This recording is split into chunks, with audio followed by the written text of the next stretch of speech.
ಎಲ್ಲರಿಗೂ ನಮಸ್ಕಾರ. Welcome back to my YouTube channel. ಇವತ್ತು ನಾನು ಮಾಡ್ತಾ ಇರೋದು north Karnataka very special jhunka. ಇದನ್ನು ಮಾಡೋದಕ್ಕೆ ನಾನಿಲ್ಲಿ ಸ್ವಲ್ಪ ಕಡಲೆ ಹಿಟ್ಟು ತೊಗೊಂಡಿದ್ದೀನಿ, ಮತ್ತು ಒಂದು ಈರುಳ್ಳಿ, ಸ್ವಲ್ಪ ಕರಿಬೇವು ಸೊಪ್ಪು ಮತ್ತು ಸ್ವಲ್ಪ ಕೊತ್ತಂಬರಿ ಸೊಪ್ಪು. ಇಲ್ಲಿ ನಾನು ಕಾದಿರೋ ಬಾಣಲಿಗೆ 1 ಸ್ಪೂನ್ ಎಣ್ಣೆ ಹಾಕ್ಕೊಂಡ್ಬಿಟ್ಟು ಸ್ವಲ್ಪ ಸಾಸಿವೆ ಹಾಕ್ಕೊಳ್ತಾ ಇದ್ದೀನಿ. ಇದು ಚೂರು ಕಾದಾದಮೇಲೆ ಸ್ವಲ್ಪ ಜೀರಿಗೆ ಹಾಕ್ಕೊತೀನಿ. ಈಗ ನಾನು ಹೆಚ್ಚಿಟ್ಕೊಂಡಿರೋ ಈರುಳ್ಳಿ ಮತ್ತು ಕರಿಬೇವು ಸೊಪ್ಪನ್ನ ಹಾಕ್ಕೊಂಡು ಚೆನ್ನಾಗಿ ಫ್ರೈ ಮಾಡ್ಕೊತೀನಿ. ಇದನ್ನು 1 ರಿಂದ 1.5 ನಿಮಿಷ ಫ್ರೈ ಮಾಡ್ಕೊಳ್ಳಿ ಚೆನ್ನಾಗಿ. ಇದೆಲ್ಲ ಫ್ರೈ ಆದಮೇಲೆ ಸ್ವಲ್ಪ ಅರಿಶಿನ ಪುಡಿ ಹಾಕ್ಕೊಂಡು ಚೆನ್ನಾಗಿ ಮಿಕ್ಸ್ ಮಾಡ್ಕೊಳ್ಳಿ. ಎಲ್ಲ ಮಿಕ್ಸ್ ಆದಮೇಲೆ ಇಲ್ಲಿ ನಾನು 1 ಗ್ಲಾಸ್ ನೀರು ಹಾಕ್ಕೊತಾ ಇದ್ದೀನಿ.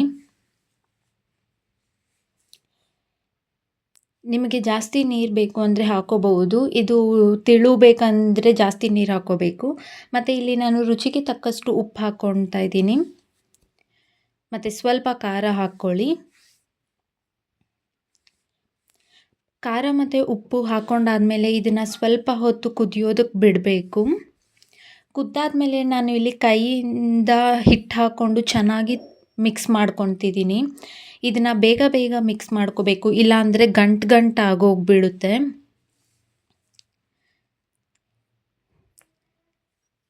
ಇವಾಗ ನೋಡ್ತಾ ಇರ್ಬೋದು ಹೇಗೆ ಸ್ವಲ್ಪ ಸ್ವಲ್ಪ ಗಂಟಾಗಿದೆ.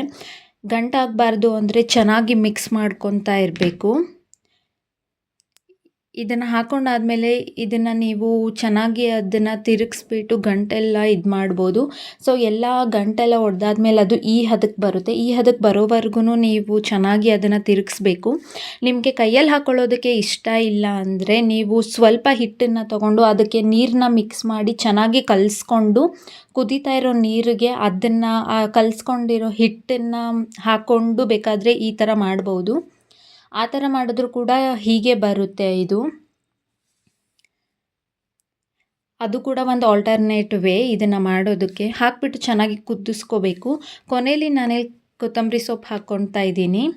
ಯಾರಿಗೆಲ್ಲ ಈ ಜುನ್ಕ ಇಷ್ಟ ಆಯಿತು ಸಬ್ಸ್ಕ್ರೈಬ್ ಮಾಡಿಕೊಂಡು ಲೈಕ್ ಮಾಡಿ, ಹೀಗೆ ಸಪೋರ್ಟ್ ಮಾಡ್ತಾಯಿರಿ. Thank you for watching.